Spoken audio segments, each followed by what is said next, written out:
নমস্কার বন্ধুরা, শুভ সকাল। সবাই কেমন আছেন? আশা করি সবাই ভালো আছেন। আমার আরও একটা নিউ ব্লগে আপনাদের সবাইকে স্বাগত। ওই যে আমার মেজো বৌদি আসছে, বললাম বাপের বাড়ি এসেছি। তো মেজো বৌদিরা আমাদের বাড়ির কাছে থাকে, ওরা এখানে থাকে না। আমরা সবাই একসাথে এসেছি একটা পুজোর জন্য বাপের বাড়িতে। ছোট ভাইয়ের বউ আর মেজো বৌদি থালা বাসন মাজতে যাচ্ছে পুকুরে। এখানে অনেক বড় বড় পুকুর, পুকুরেই কাজ করতে হয়, কল টল নেই।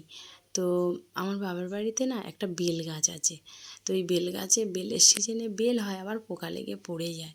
এই ঘরটাতে কাঠ ঘুঁটে বাইক এই সব থাকে, ভাঙা ঘর, গরুও আছে দুটো তিনটে। তো এইটা আমার ভাই নতুন ঘর বানাচ্ছে, নতুন বানিয়েছে। আর ওই যে মাটির ঘরটা, ওখানেই আমরা জন্মেছি, ওখানেই বড় হয়েছি, ওখান থেকেই বিয়ে হয়ে গেছে। আমরা আর পাকা ঘরে কখনো থাকিনি ছোটোবেলায়।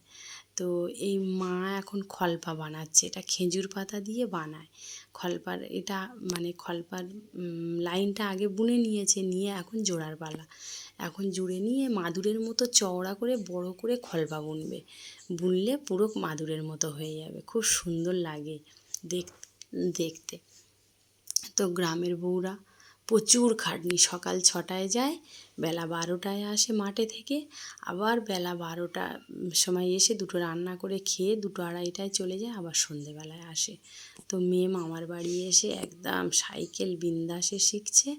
আর এই যে সবাই চাষ করেছে, এখন ঝিঙে উঠছে 3-4 কুইন্টাল করে। তো আমার এটা নাতি হয়, দেখুন সাইকেলে এইভাবে বসে থাকে, নামালেই কাঁদবে।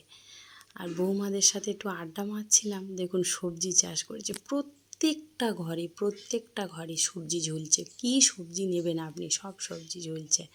তো সকালবেলা গ্রামের দিকে টিফিন মানে ভাত, গরম গরম ভাত আর পান্তা।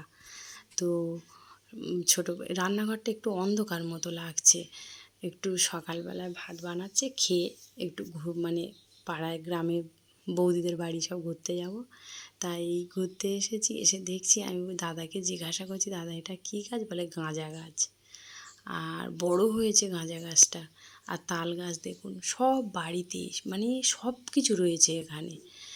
আর গরুটা বড্ড অসুস্থ হয়ে পড়েছে, সব বাড়িতে তো গরু আছে, অসুস্থ হয়ে পড়েছে, তা ডাক্তার এসছে, বৌদি কথা বলছে। আমার আজকের ব্লগটা এই পর্যন্ত। সবাই ভালো থাকুন, সুস্থ থাকুন।